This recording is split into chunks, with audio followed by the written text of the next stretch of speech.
Hai semuanya, apa kabar? Sehat, sukses, bahagia selalu ya. Jangan lupa subscribe karena subscribe itu gratis. Bagikan channel ini dan berikan jempol Anda agar kami dapat lebih berkembang dalam memberikan Anda berbagai insight, informasi yang bermanfaat. Dan bagi Anda yang telah mendukung kami selama ini, kami ucapkan terima kasih dari lubuk hati yang paling dalam. Dan kami doakan Anda selalu mendapatkan kesehatan, rezeki, dan kebahagiaan yang melimpah.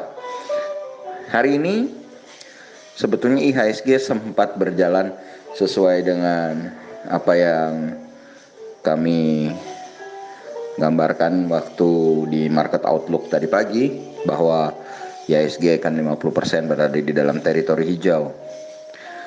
Dan IHSG sendiri sempat mencapai titik tertingginya di 4.984.239 dari angka pembukaannya di 4946.503. IHSG sempat turun mendekati titik support kuatnya di 4.850 dengan titik terendahnya tadi di 4.873.021, dan akhirnya menjelang penutupan IHSG menguat tajam ke 4.917.955 atau jadi menyisakan penurunannya tinggal 16,138 poin atau 0,33%. Tercatat 286 saham melemah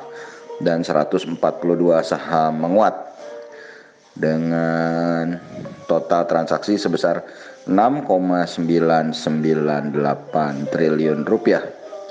Dan ini merupakan penurunan hari ketiga berturut-turut IHSG sejak tanggal 21 mengalami penurunan 1,18%. Kemudian kemarin tanggal 22 naik, penurunannya 1,31%.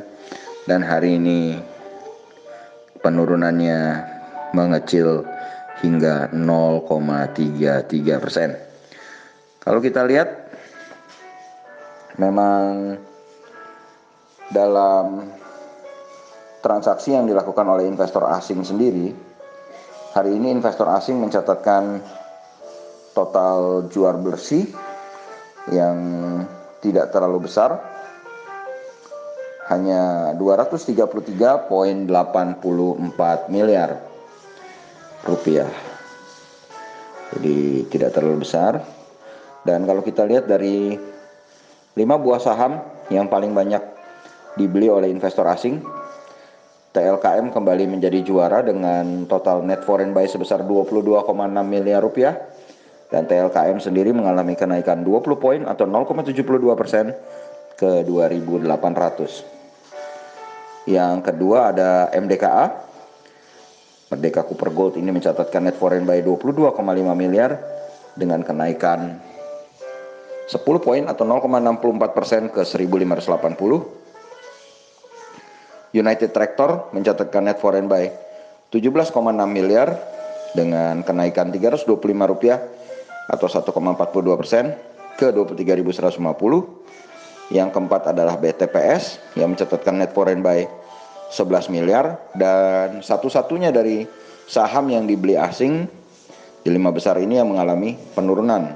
BTPS mengalami penurunan 10 poin atau 0,31% ke 3.210.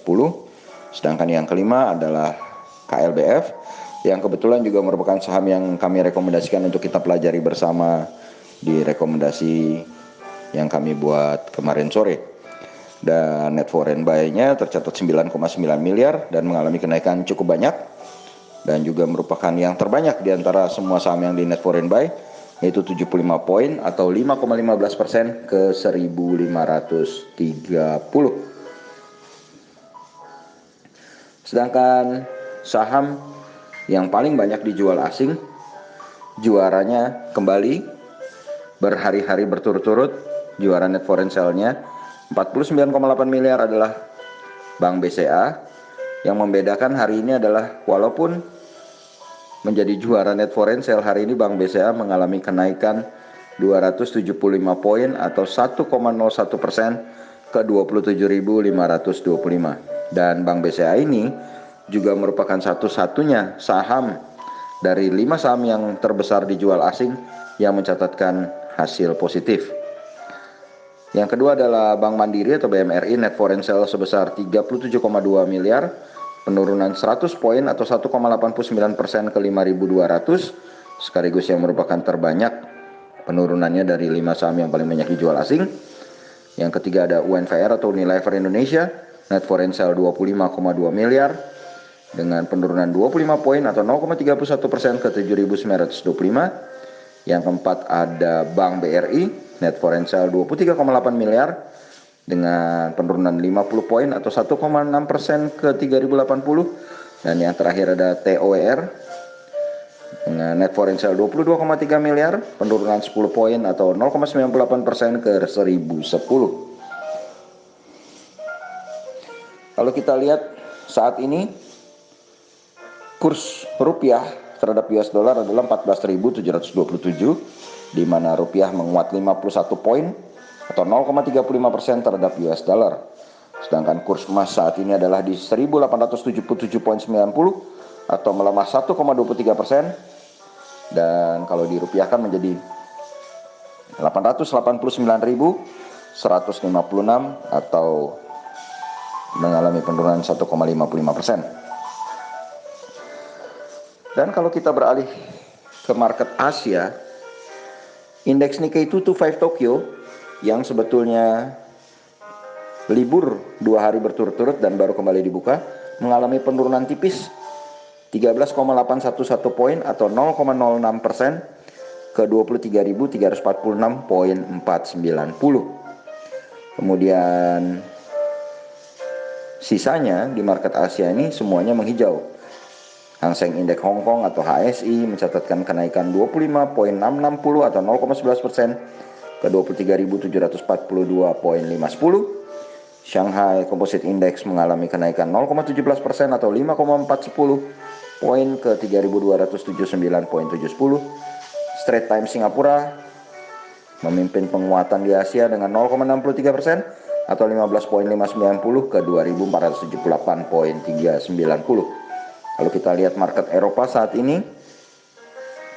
mengalami penguatan cukup signifikan. FTSE 100 Indeks London mengalami penguatan 102,860 atau 1,76% ke 5.932,320. Sedangkan Xetra DAX Frankfurt atau GDXI mengalami penguatan 1,55% atau 195,091 ke 12.789,480. Dan dolar indeks kembali menguat 0,18% ke 94,160. Naiknya dolar indeks tentu akan mengancam harga beberapa komoditas, contohnya emas yang menurun, dan juga tentu adalah salah satu yang negatif terhadap bursa saham. Tapi kalau kita lihat hari ini, walaupun dolar indeks cukup menguat, bursa saham Eropa tetap bergerak menguat kencang, dan Dow Jones Index Future kalau kita lihat menguat 190 poin atau 0,7% ke 27.333. Kalau kita lihat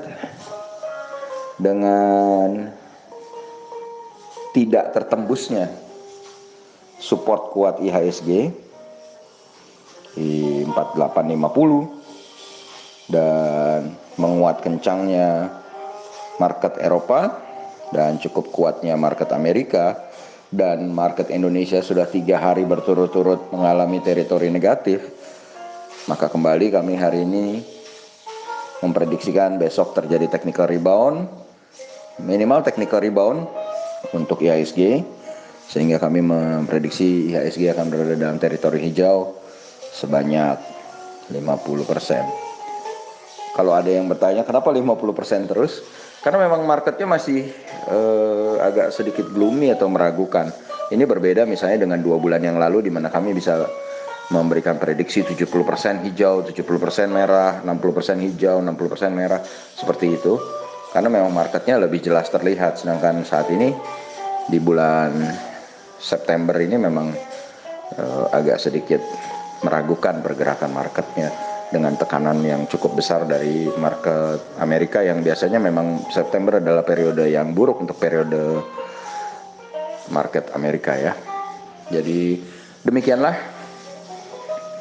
market review dari carakaya.id. Semoga bermanfaat. Tetap sehat, tetap semangat, maju terus dalam mencapai profit maksimal di pasar modal Indonesia. Jangan lupa untuk selalu berusaha bahagia dan ikuti terus berbagai informasi dan insight yang bermanfaat untuk kita tumbuh bersama di pasar modal Indonesia. Sampai jumpa di berbagai insight berikutnya.